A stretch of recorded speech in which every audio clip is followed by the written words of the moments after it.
What's going on, y'all? Welcome back to another episode of the Struggle to Strength podcast, your source for real life application on how to turn your struggles into strengths in all things mind, muscle, and money.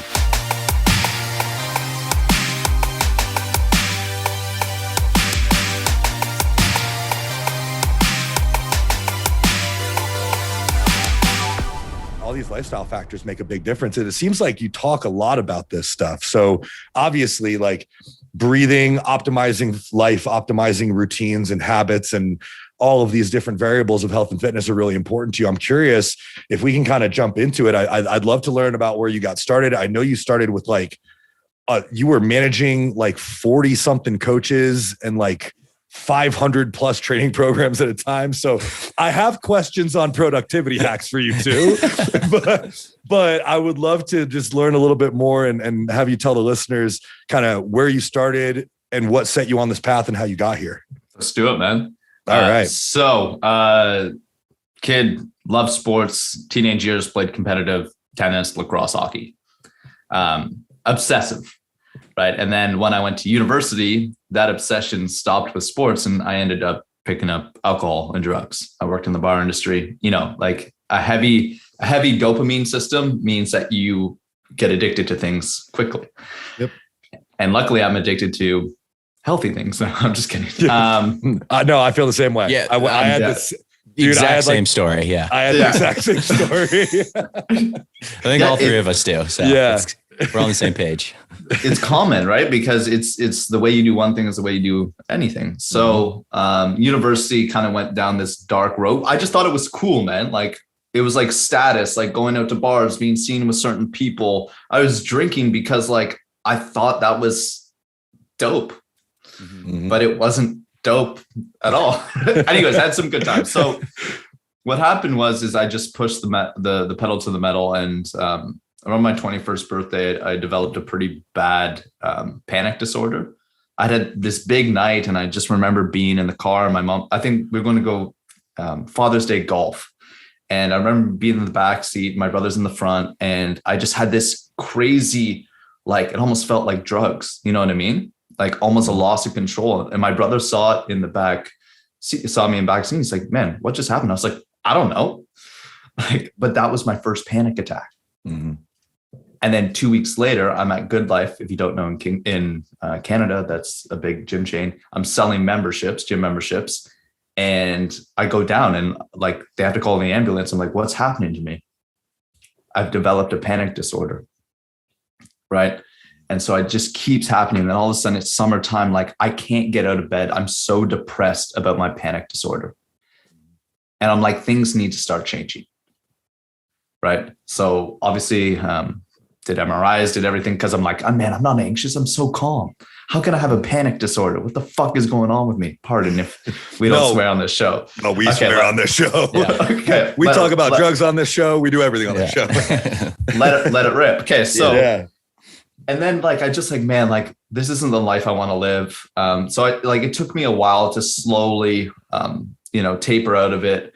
I was going to school for philosophy. I wanted to be Ari Gold. I wanted to go into music representation and be a lawyer, but I coached tennis and I loved the weight room and all that stuff. So my cousin was like, man, like go do precision nutrition, do all the Poliquin stuff. And so I just went back to school, and then I moved to Toronto to become a coach. And then you guys talked about it. I managed the most successful personal training team in Equinox history. I was the youngest manager in the company.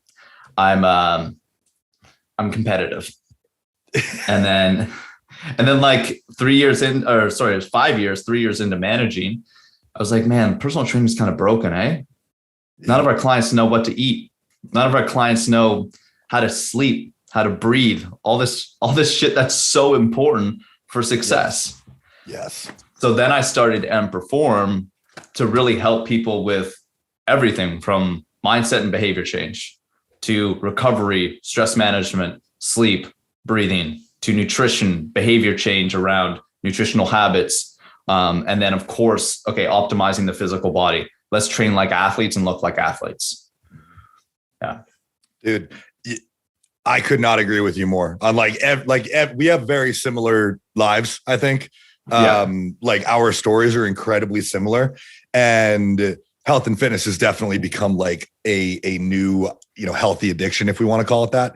But I found the same thing, man. I was working at a big box gym at the big clubs, and, personal training is 1,000% broken. People come in, they work out with you for an hour every, like maybe 2 or 3 times a week. They get a workout in, they go on their way, and that's it. And that's just working out. That's not health and fitness. It's just working out. And when you're at those box gyms, a lot of times they encourage you to just keep people interested by switching up programs and doing things that aren't the most conducive towards getting to the end result, but rather just like getting people to feel like they got a good workout. And I disagreed with that. So I left that space and I did the same thing. I wanted to be able to provide people with more value. So I'm really excited to learn more about exactly how you go about this. I think there's going to be a lot of links between the way that we approach health and fitness. So when you left, were you still doing in person? Did you go completely online? What did that look like? Yeah, great question. So when I left, I got recruited to consult for an education firm and we created a course for health and fitness coaches on leadership and emotional intelligence. Because I thought, okay, you can have all the tactics, all the snazzy like programming, you can have everything. But man, I oversaw some of my coaches had masters of kinesiology. One guy had a PhD in kinesiology. Another person we had multiple chiropractors on our team, but they couldn't build a business. Yep. They couldn't help clients find purpose and vision. Mm-hmm. They couldn't have them bought into the process. They couldn't make them enjoy, right? Like, how about we help people enjoy health and fitness? Not like, like watching your favorite fucking show. Like, how about you show up to the gym and actually be like, hell yeah. Mm-hmm. Like I'm pumped for this episode. Yeah. How about like just starting to focus on feeling good and not just always focusing on the end result? Because everyone, like, because someone comes to you, they want to lose 20 pounds. They're like, I want to lose 20 pounds. I want to lose 20 pounds. I want to lose 20 pounds. And you're like, cool. How do you sleep? They're like, I want to lose 20 pounds. I sleep like shit. I want to lose 20 pounds.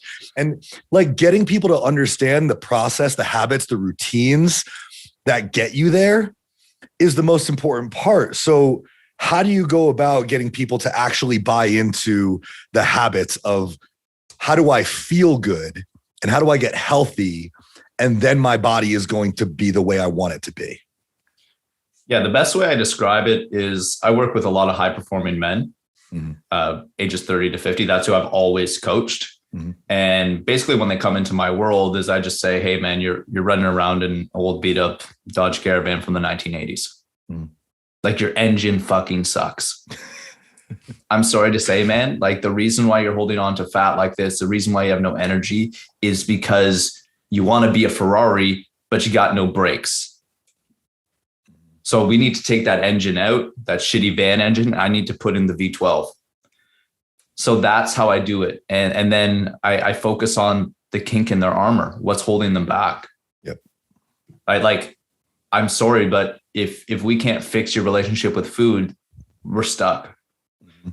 If we can't get you committed to actually liking exercise and create a routine around it, we're stuck. So until we get those, I like the Kobe Bryant, right? Doing the ordinary things extraordinarily well. Mm-hmm. That's kind of how I attack it. But again, everything starts with vision, purpose. Why the hell are we doing this? Yeah, exactly. We have to create why. We have to create some sort of emotional, reasoning for why we're doing what we're doing. I would love to learn a little bit more about your process. I have mine, and I think everyone's is relatively similar. We want to assess, we want to figure out where the problem areas are.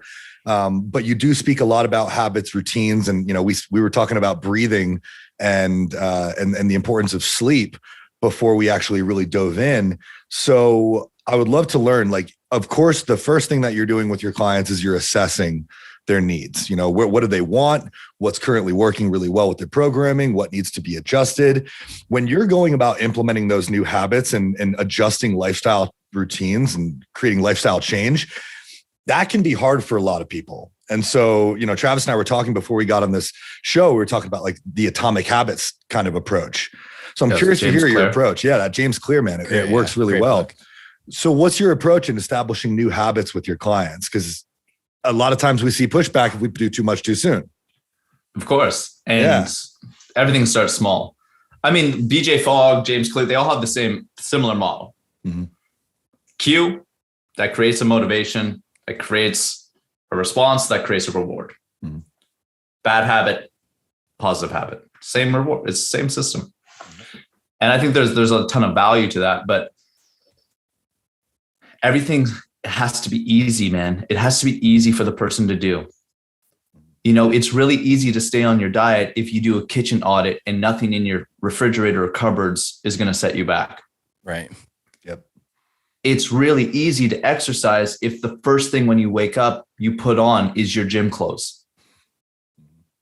You know what I mean? Like, let's stop. Yeah, it's hard. It's because we've said it's hard because most people in our society can't do it. Sure, they can. They just haven't really committed. This is me going off. We've gotten so cool with saying it's normal to be obese. Mm-hmm. That it's just normal to skip workouts. That's not fucking normal. Mm-hmm. Right? We're designed to be athletes and think clearly and have energy and be happy. If you're not living like that, like, why not? Yeah, it's not good. No. And we've gotten so used to it. It's like when you're sick and you forget what it's like to feel better. Yeah. And you're just like, or you talk to some older guys in the gym, you'll talk to them and they're like, I just got bad knees. I'm like, no, you don't. Like, maybe they're not as good as they were when you were 20, but like, they're still knees, they're still functional. Maybe you're not moving right. Like maybe we need to, maybe instead of just chalking it up to, I'm old, like maybe we need to actually sit down and figure out what's making you feel old. Yeah. Yeah. Hey, you got bad knees? Probably got bad hips and ankles. Yeah. You sit all day? Yeah, I sit and I drive to work, then I sit all day at my office, then I drive home, and then I sit down for dinner, then I sit down to watch Netflix. I'm like, cool, your glutes are fucking tight as hell. Yeah, your hip flexors are screwed too. Yeah, exactly. Let me show you something. Let me show you a couple of things. Yeah. And it's just movement and it's so easy and it feels good. But I think it's so easy to focus on what we want rather than the process of just like trying to fucking feel good. Like that's all it is just do things that make you feel good. And like if sitting on the couch watching Netflix and eating McDonald's makes you feel good, then like maybe you don't know what it truly feels like to feel good. And that's not to say that like, food doesn't have an emotional quality to it, but like I'm not putting shitty gas in my car. Yeah. It doesn't feel good. Sometimes I do though. I'm just kidding. Sometimes I'll smash ice cream. Yeah. And I'm cool with that. I did go off on my free meal last night. I went very hard on my free meal. But I like the word you used. You used free and not cheap. Yeah. And meal, not day. Yeah. Yeah. That's very important. Those are very good distinctions. We did a couple tequila shots on Saturday night. Josh and I did. And, like two and got drunk. Yeah, that's fun once in a while. But like, if you're doing that every night, you're probably going to be feeling like shit like every day. So, yeah. And here's the thing. It's like, I don't know what people just don't understand what it feels like to perform well. Like they just don't. And then you show them, and then that's so valuable for their life. New baseline. And then all of a sudden you become, here's the thing, the healthier you get, the more resilient you become to disease, but the more the small things irritate you. Like I went out on Saturday night, I don't drink, but I went out for a later dinner. I stayed out till about midnight, but then my dog wakes me up at 6 a.m. So I'm looking at my aura score and it's just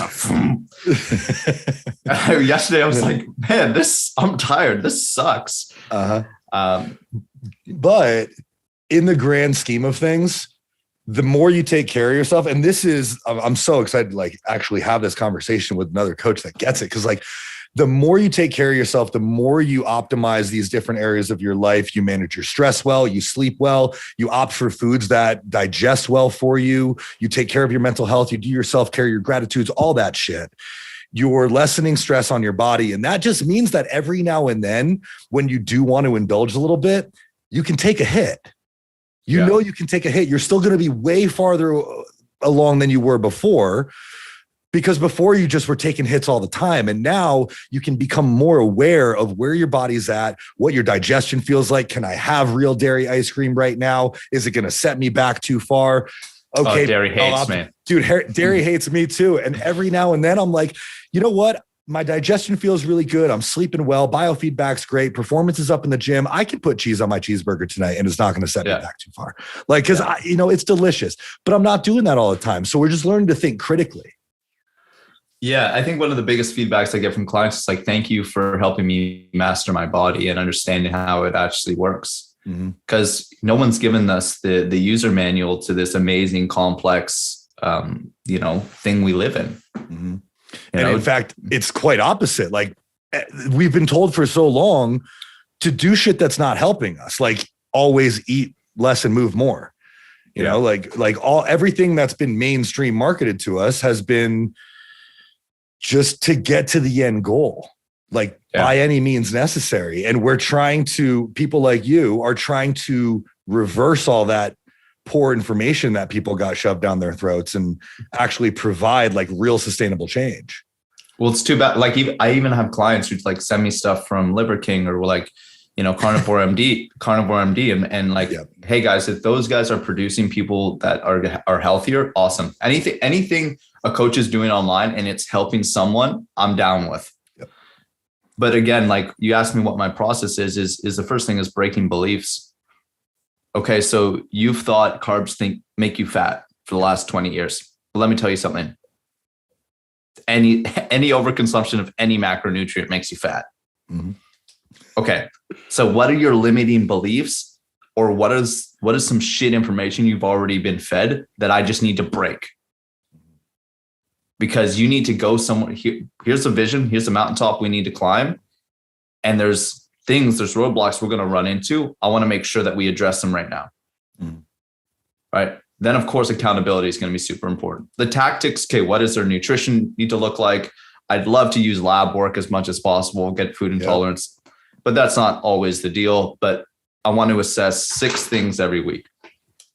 I want to assess your sleep, your hunger, your recovery, your energy, your digestion. It's just and stress. Your shreds. Yeah. Exactly. Oh yeah. Yep. So that's something I picked up and I use really often. And then of course every single week, it's like, okay, what are your top 3? If you're super novice and you're new to stuff, what are your top 3 habits? And we're just going to rinse and repeat them until you don't even think about them.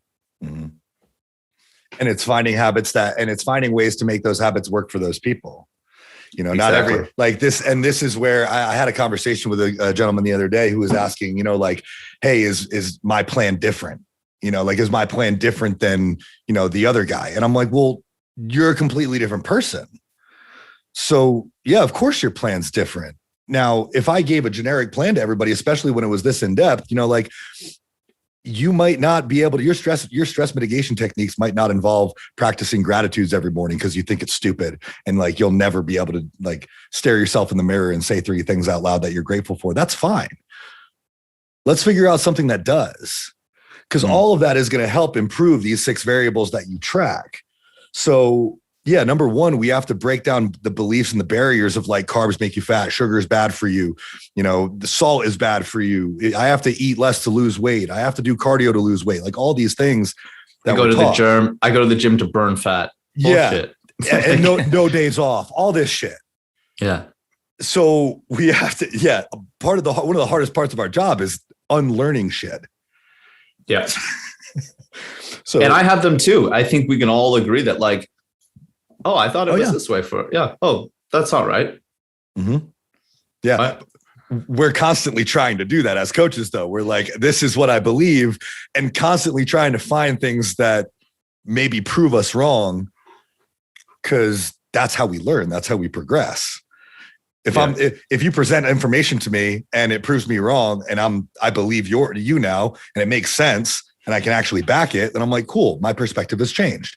But if you present information to me and I'm like, nah, I think I'm still right here, and I have the feedback and I have the data to prove that, then cool, I've just solidified my stance. But we need to be able to do that for our clients as well.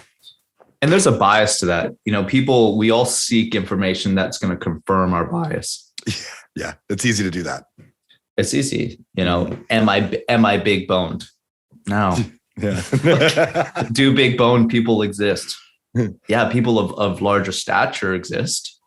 Mm-hmm. People store energy differently, but hey man, you're just rewriting your story. If you got to start operating like someone you want to be, and identity habits are the most powerful thing you can ever do for clients.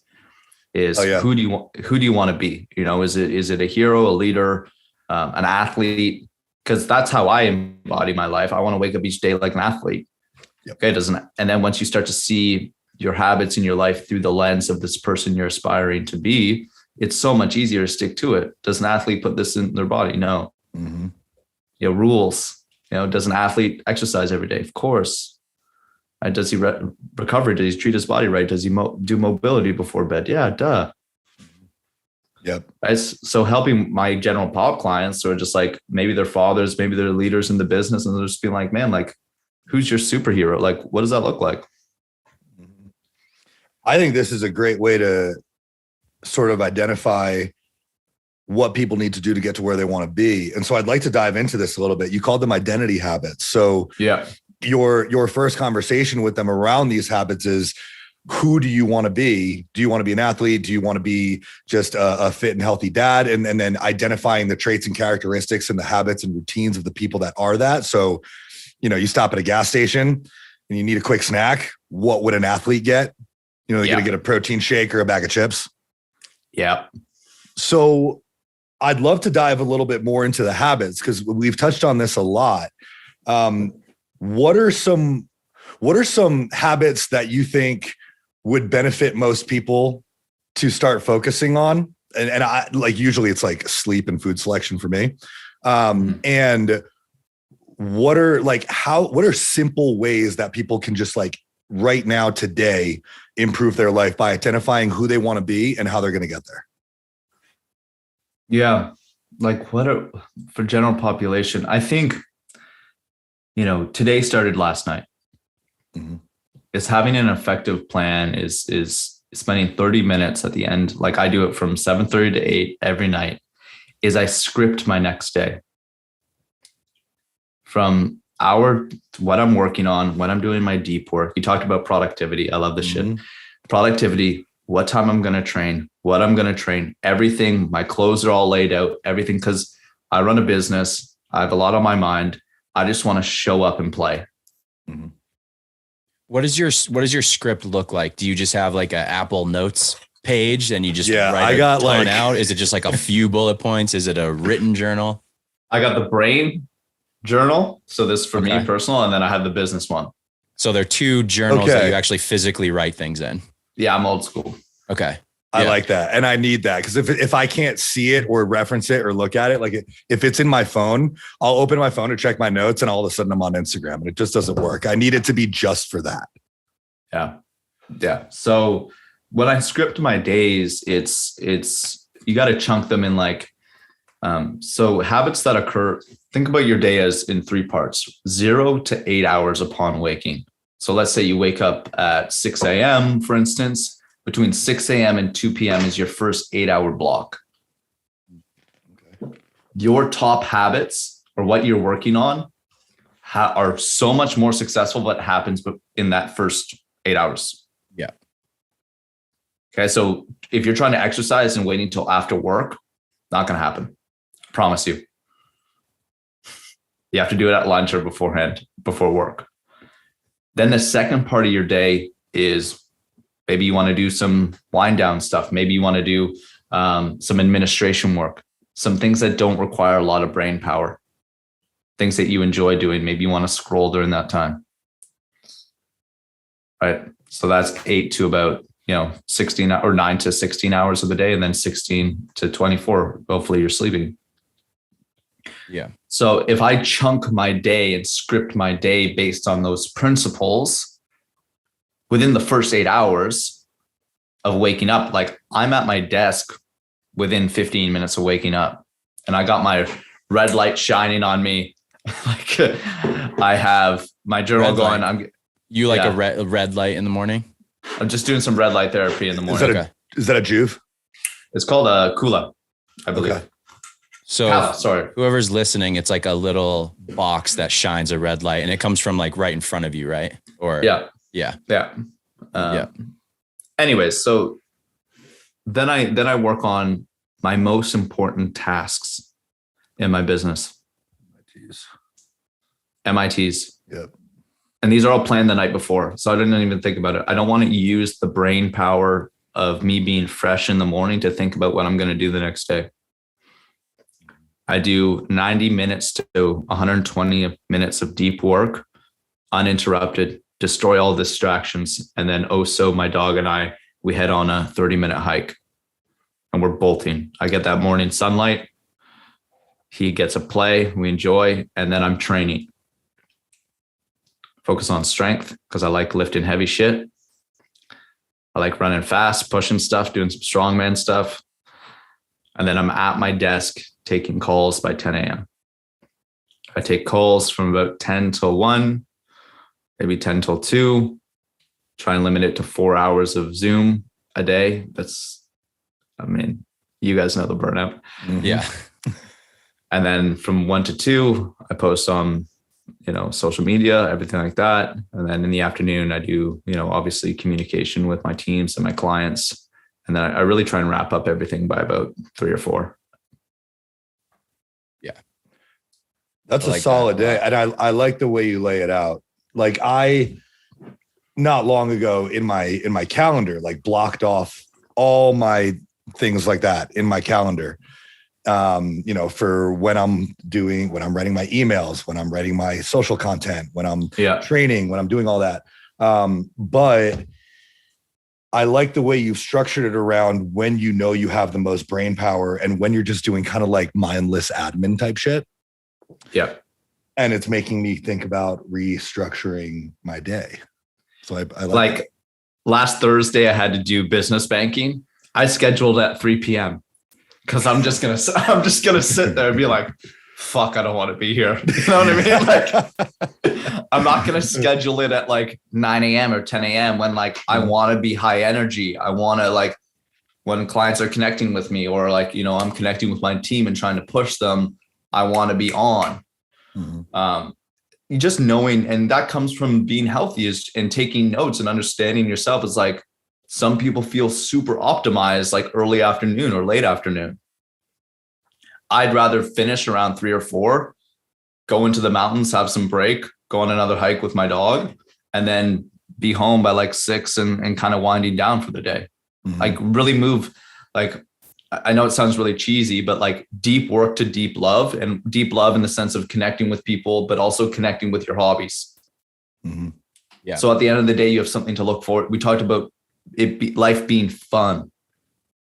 Like kids have fun all the time. I remember just being in class, like just fidgeting, being like, man, I can't wait to get on my bike after school. Yeah.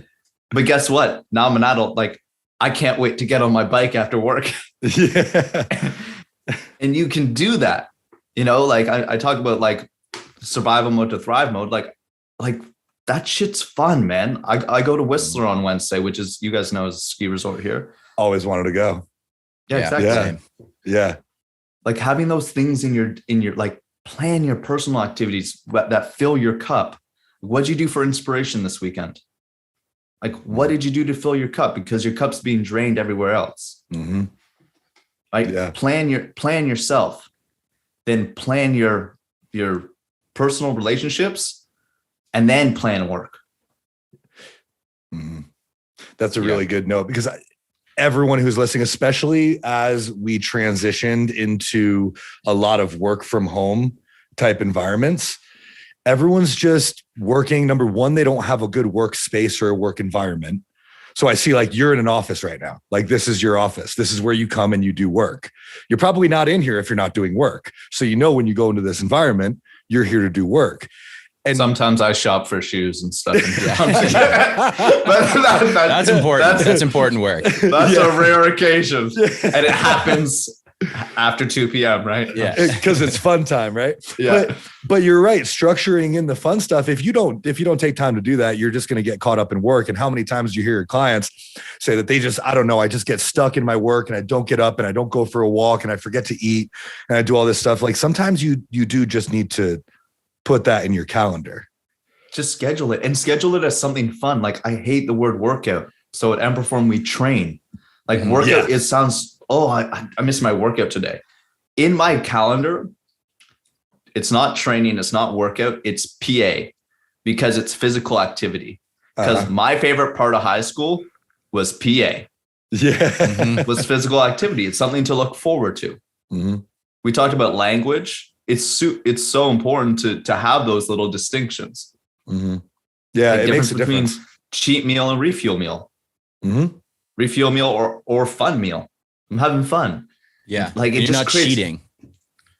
You're not cheating. It's part of the plan. Like, yeah, exactly. Yeah, exactly. Yeah. My coach, and this is speaking of things that kind of get ingrained into our brain is, my last check-in, my coach wanted me to go just like a little bit harder on my refeeds and my free meals.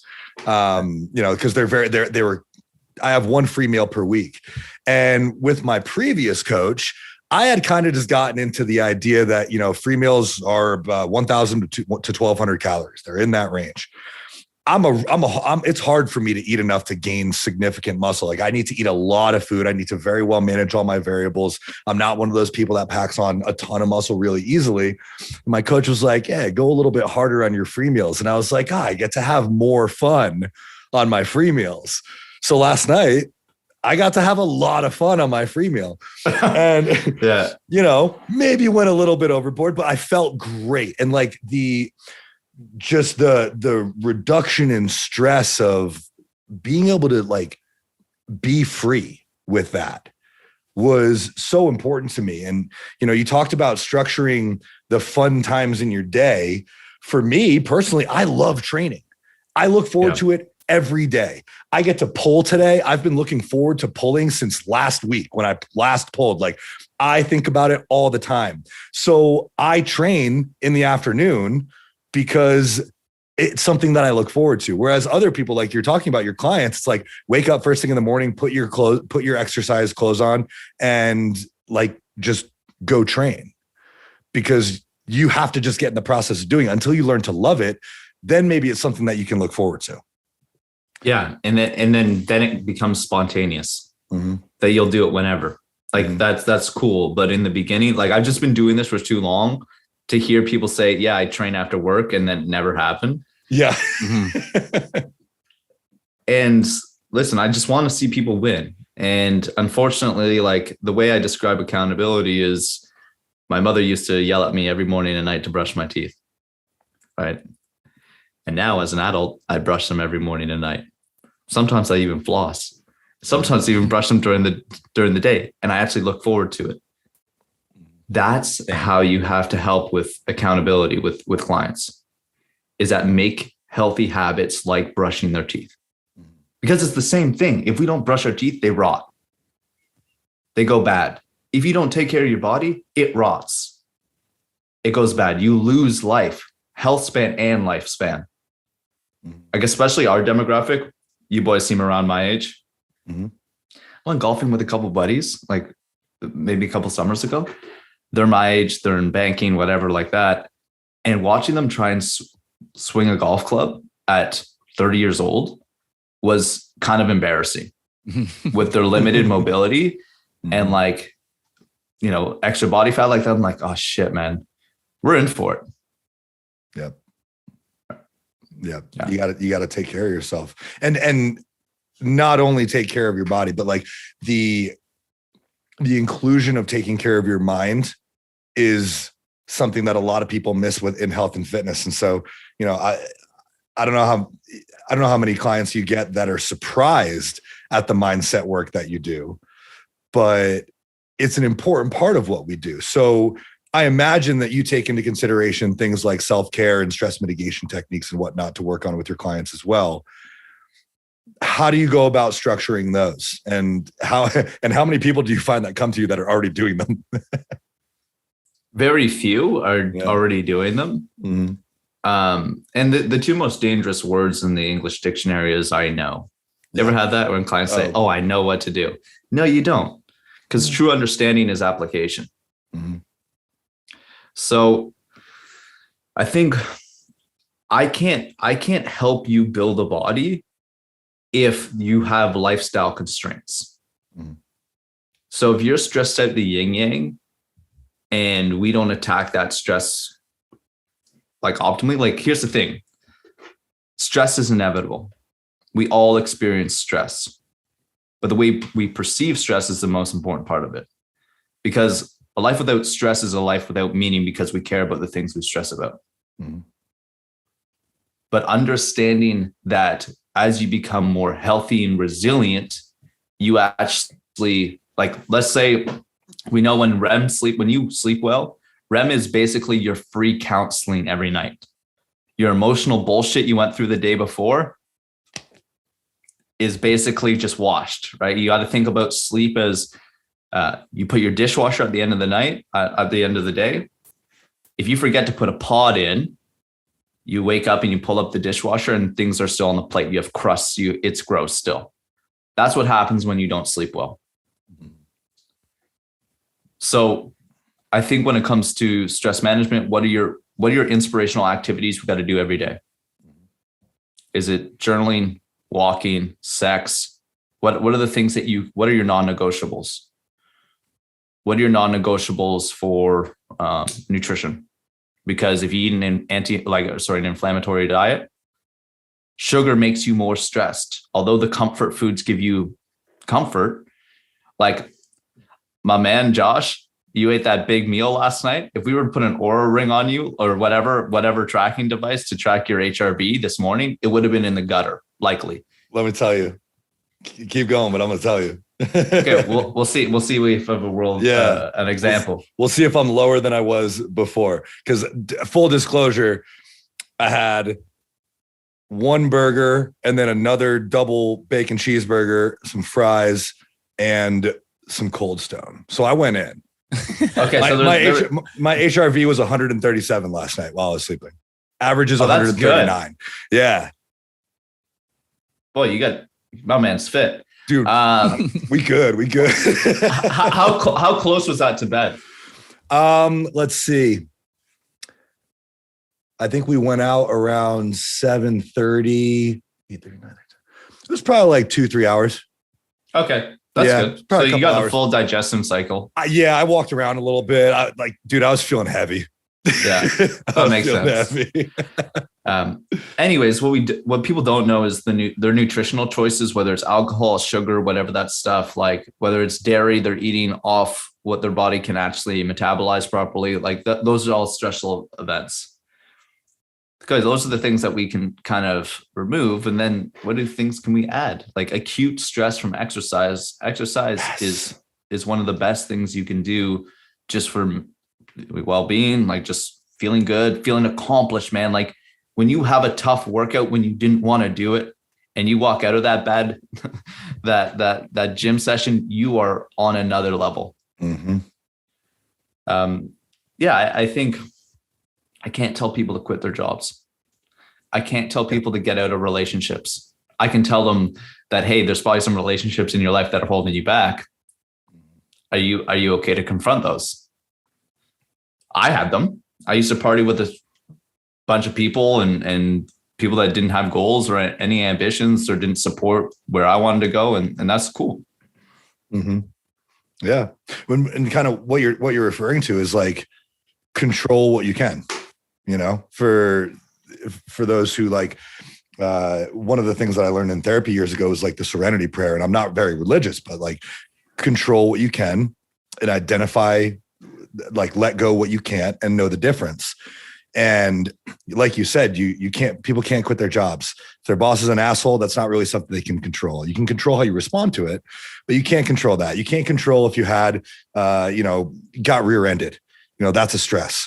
You can't control a lot of the stressors in your life, but you can control so many of them by either having a good workout, not working out too often, because some people use workout as like a way to get through it and they end up training every day. And you're like, all right, well, maybe we need to pull that back. But you can also add things to your life, like journaling, like going for a walk without headphones and just being in nature, like spending an extra little bit of time playing with your dog, maybe delegating tasks to the people around you and just asking people to help you out a little bit more, practicing gratitudes, affirmations, all these things that you can add to your life that provide more fulfillment, that fill your cup and that reduce stress. Yeah. I mean, I have a complex about work because I don't feel like I work. I just do what I do. Dude, same. and I wish everybody could feel this way. Mm-hmm. And I think they can. They just need to, how'd you find your purpose, or how'd you find your passions? Passions are developed. I wasn't passionate about, lifting weights the first time. I thought I was an idiot in the gym. Mm-hmm. I was like, I'm pretty good at sports. And then I walk into the gym. I'm like, man, like, my shoulder kind of hurts on the bench press. Like, is this good? You know what I mean? Like, I sucked.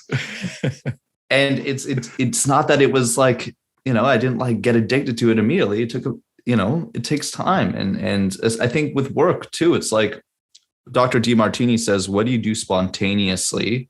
Like, okay, what are the activities I do? Whether it's because I naturally will research health. I'll be on PubMD. I'll be seeking out other programs, whatever. Like, I naturally research health and wellness. I'm listening to podcasts, whatever it is. So that was easy. And then what are activities that go by or that you do that time goes by without you realizing it? Because that's when you're in your genius. Mm-hmm. And if you can kind of use those two questions to figure out how you want to spend your time and how you want to spend your energy for your life, I think you can get pretty clear on what you want to do. Yeah, I think I'm not a coach, so I'll say it, but you totally can quit your job if it's making you miserable. Yeah. It just seems scary, but you totally can. And I think that's like, yeah, those types of changes are what are hard for people, but sometimes it's what's necessary. And it's kind of like, how bad do you want to, like, if you're miserable, how bad do you want to not be miserable? Like, that might be the thing that's in your way. Work can be easily more than half of your life. And if you're absolutely miserable while you're working, then it's not really worth it. And I met a woman recently through like a mastermind group that I thought was just such a great story. Like, she was one of the people who told herself over and over again that, like, I don't have any skills, like the things that I am good at, like, you can't make money from. And so she had joined this group and they were like, okay, well, what are those? She was like, well, I just like flamingo dancing and like traveling. And like, there's a lot of in between, but cut to today, she has a business where she takes groups of people to Spain to like learn how to flamingo dance and makes like a killing doing it. So pretty much I'm kind of the opinion that anything that you really love, you can make good money. You just have to like do it, And that's the thing. Part. If you love doing it, probably a lot of other people love doing it too. Yeah. Like my example is like, oh, cool. I get to go learn from the best in the world and advance my skill set. And then I just get to teach other people what I'm already interested in and make money and help their life. Oh, that's a cool deal.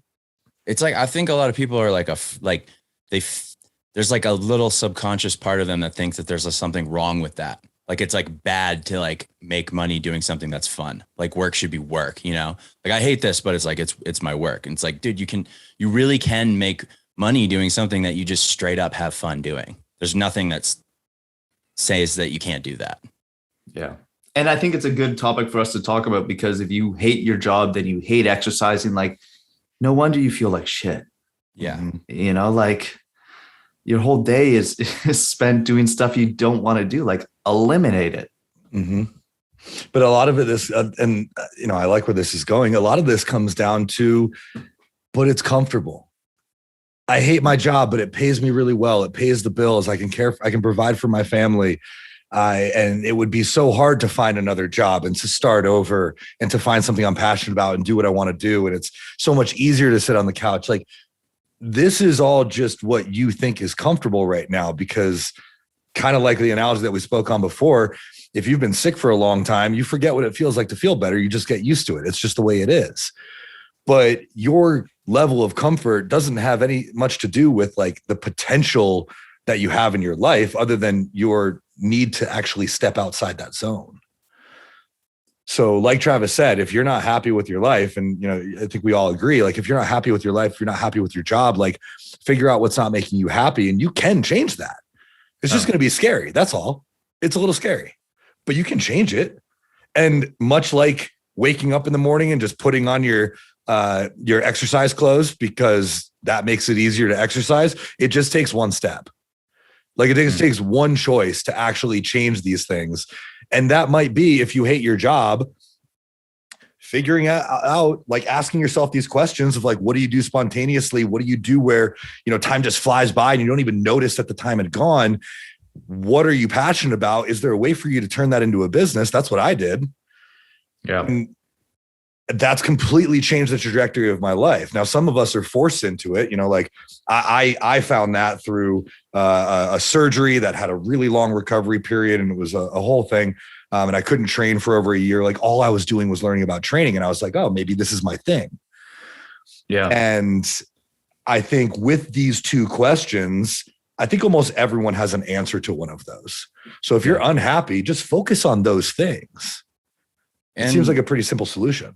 And also, like, I think when it comes to, deciding what to do, a lot of people are always looking for the like right answer, like the perfect answer. Like, well, yeah. So in the flamingo dancing ladies, like, example, it's not just that she thought that, that you couldn't necessarily make money from doing that, but there's also a thought of like, well, I love doing that, but is it really like my life's passion? And I think like kind of getting over that a little bit and understanding that like a lot of people don't necessarily, like most people didn't just wake up one day when they were younger and they were like, I know exactly what my life passion is. It's like, maybe they realized, like they just tried things. They tried the things that they liked. They thought about like you said, what are the things where like I can get into like a flow state with this? I lose track of time. Like I like doing it. Is that necessary? Do you know that that's necessarily your life's passion until you start actually doing it? Maybe not. And maybe like you're not necessarily going to feel that way like about it, but it's like, you got to try those things. You'll never know if you don't try it. You know what I'm saying? So, I think kind of like taking that leap onto something is that's like the first step. That's the way it works for me anyways. I'm not the type of person who would know like, this is exactly what I want to do before I do it. Like you got to like do it first and then figure it out from there. For sure. And I know entrepreneurship, like if you don't like roller coasters, you're on the wrong trip. Yeah. That's it. If you like the thrill, I love, like I ski, I mountain bike. I love adrenaline. So taking risks is, for me, it's like the risk is not doing it. Yeah, totally. And some people like to stay in their little, and we talked about comfort zones. That's cool, but you're going to be comfortable. That's fine. But I would prefer to do the cold showers. I would prefer to do the uncomfortable shit. If you were to tell me that 2 years ago, I was hopping on podcasts, twice a week, and I had my own podcast, I'd be like, forget it. Because I would have been so nervous about my communication skills. Yeah. Yeah. And we were too. Yeah. And you tell yourself those stories too. It's like, well, I've got maybe I've got this information and I like doing it, but I'm not good at public speaking. It's like, dude, do you do it regularly? Like, how do you know that you're not good at it? You've never even done it before. Try doing it for a year straight. And then if you still suck, maybe you're not good at it. But how are you supposed to know, well, I'm an introvert, so I can't, like, how do you know that until you've tried something? Like, I don't, Yeah, I think you just gotta, like, life is meant to be uncomfortable. Yeah. Modern society makes it comfortable. You hop in your car, you go get your groceries, you text. Like my grandparents, I had a war vet grandfather on one side and a farmer on the other side. If he knew that I make money from my phone,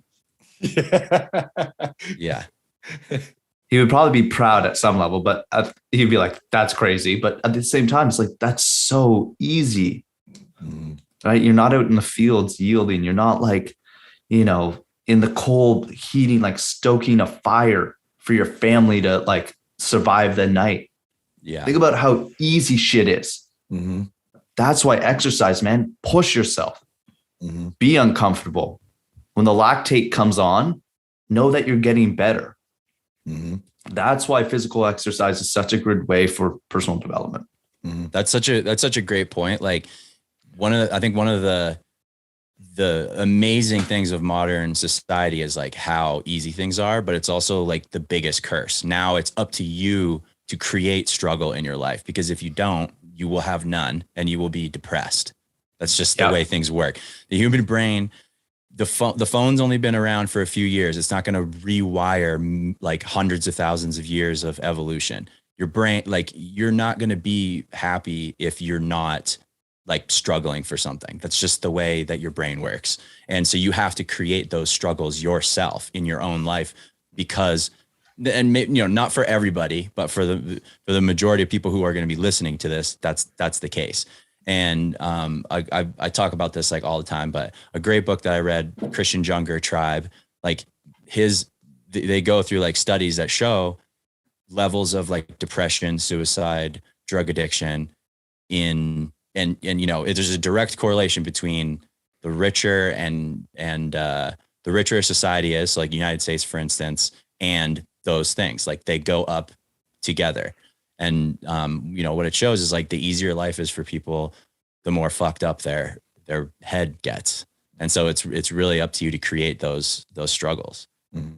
Well, was it like Silicon suicides? Like there was a whole epidemic of wealthy kids in Silicon Valley that were killing themselves because they had everything handed to them. Yep. And they didn't know how to live. Yeah. The two studies that he shows is like looking at a place like Syria, which is obviously just horrible, and looking at a place like the United States, and like the difference there is just like, it's insane. And, the people who have the highest level of depression, suicide, deaths of despair are the like 30 to 50-year-old upper middle class white males. So like basically the people who have it the easiest in life. And that everybody is told, you guys have it so easy, fuck you, basically. Those are the people killing themselves at like an enormous rate compared to anybody else. So it's like, you got to like think about that shit. Like, why is that? And it's because things are so easy, basically, like your brain turns on you more or less. It's wild too, because I'm thinking of how easy life is. And, we're talking about, we can make money from our phone. Like we work from our phone. We can make money from our phone. Everything is so instant. We have instant gratification. And on one hand, that makes life really, really easy, which can make things comfortable, but it can also provide such a source of stress, and not stress in a good way, but like stress that has to be combated and managed effectively, where taking care of your health, finding areas that you can grow and find discomfort and seek it and grow from that discomfort. And, now we need to actually be looking for those things in those areas more than anything. You alluded to it earlier, is that the gym, I think, is and training and physical activity is a really safe place to practice that, to get uncomfortable, to realize that you're okay, even though your body is telling you to stop, and that you do have the choice of continuing to push through. I think that's a really safe place to practice that. Your body wants you to stop. Your body doesn't know that you're in a machine where the safeties are set and like, you're not going to die. You have to tell yourself that. You have to tell yourself to continue to push through, even though it's painful, it hurts, it's uncomfortable. You want to stop. The lactate buildup is so incredible that it's like burning and it feels like your quads are about to pop, but you can keep going. It's just a matter of whether or not you want to. Yeah. And then you go a little bit further the next week. Then all of a sudden you're stacking like wins. Because a lot of people they talk about affirmations and stuff like that. Like, I am strong, I am resilient, all that stuff, but show yourself proof. Yeah. I am strong because, I did 6 sets of front squats on Saturday, and like, I didn't want to do that. Yeah. And it's not even, I think of this because, dude, I'm strong as fuck. Like, I know that. Like, I am very confident in that. And that's not just in comparison to other people. but it's in comparison to where I was last week, last month, last year, 5 years ago, 10 years ago. It's versus myself. There are people I train with and work with who are a hell of a lot stronger than I am, but they still feel the same way. It's not in comparison. It's not just in comparison to everybody else. This is in comparison to where you were at. And so if you can do it in the gym, you can do it in your life. And that's where it's like, dude, this is more than just the gym. And I'm sure your clients feel the same way. That's when your entire life starts to level up, because you understand that, one, you're pretty resilient. You are strong. You are capable. You are confident. You can do all this shit. You can do hard things, and you end up having hard conversations. You end up going for that new job. You end up quitting yours and trying to start a new business. Cause like, dude, it's not the worst thing you've done this year. Like, you've done much harder. And now you're looking for struggle. You're looking for areas where you can actually kind of put yourself into a little bit of dirt so you can come out stronger. That, I think, is one of the most underrated components of any transformation that not everybody gets until it clicks and they get it. And they realize that, like, dude, this is so much more than just working out and eating right. Precisely. Yeah. We've had people join our programs who are like, hey man, I want to get on, the woman I want to meet. Potentially, I can't catch her eye right now. But guess what happens? They start meeting these women. They get promotions. All these things start happening because of what we talked about is scheduling yourself first. Mm-hmm. Yeah, that's it. Yeah, if I schedule myself first and I hit my non-negotiables, my life ascends drastically. Mm-hmm. And that's not in a selfish way either. That is taking care of your own shit. Yeah, like how the hell are you supposed to help other people if you can't even help yourself? 100%. Yeah. Yep. Like, be a role model, man. Mm-hmm. Yeah. The reason like Dwayne Johnson, Shaquille O'Neal, like, these guys are such good humans and do good things for other people. The reason is because they spend so much freaking time taking care of themselves and putting themselves first. Yeah. That's what we need to be able to do. So, man, I'm very happy with the direction that this conversation went, because this is stuff that I've been talking about for so long. And so it's really nice to meet someone else who just shares the passion. I feel like this was like a pretty fiery conversation at times. Good, man. Well, both of us were talking about our zone of genius and our passions. So that's our shit. That's it. And we got a big message to spread, because a lot of people feel like shit and they look like shit. And obviously we don't want you to feel that way. No, we want to be able to help you out. And it doesn't take a lot. Like Marcus was saying earlier on, it's like, these are small, simple things, and they're easy to do. They're simple. They're easy to do. It just takes one step at a time. And all of a sudden you build momentum and you get to where you want to be. And it's before you know it, you have a completely different life, a completely different outlook, completely different positive mindset. And we just continue to stack these things over time. So, if you're feeling like you're stuck, if you're feeling like you're struggling and it's not in a conducive way, then reach out. There's possibility for change, and it doesn't take that much. So, man, Marcus, this has been an absolutely fantastic conversation. I appreciate it. I'm definitely going to keep in touch with you. I'd love to get you into my Facebook group to talk to my people a little bit more about this, but I know they're going to want to find you anyway. So yes, we'll try to figure out how to bring you to them, but I know our listeners and everybody else are going to want to learn how to find you. So before we take off, I'd love you to give yourself the plug, man. Tell us about your podcast, your socials, your website. Like, where can we find you? Where can we learn more about you? What do you got coming up? All of it. Yeah, man. So grateful for you to have me. I'll need to come down to Colorado and hang out.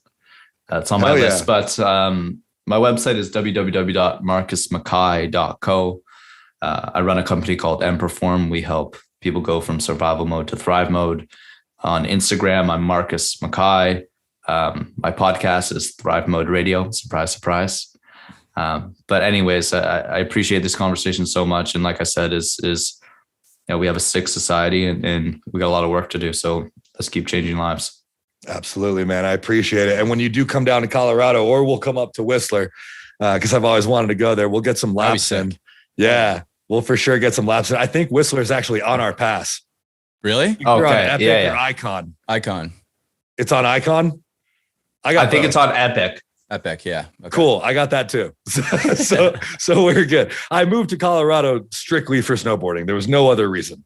So, okay. Yeah. I moved out here for the same reasons. Sick. Yeah. Dude, we're very similar. That's really funny. We should definitely go there. That'd be. I mean, I've been wanting to for a long time. So. Dude, I've always wanted to, like for the past 10 years, and I haven't. So we're gonna plan some fun time. Hell yeah. We're gonna make it happen. Yeah. So, man, thank you, Marcus. Thank you for sharing your story and for connecting us on this level. And thank you to everybody who's tuned in to this episode of the Struggle to Strength podcast. We will see y'all next week.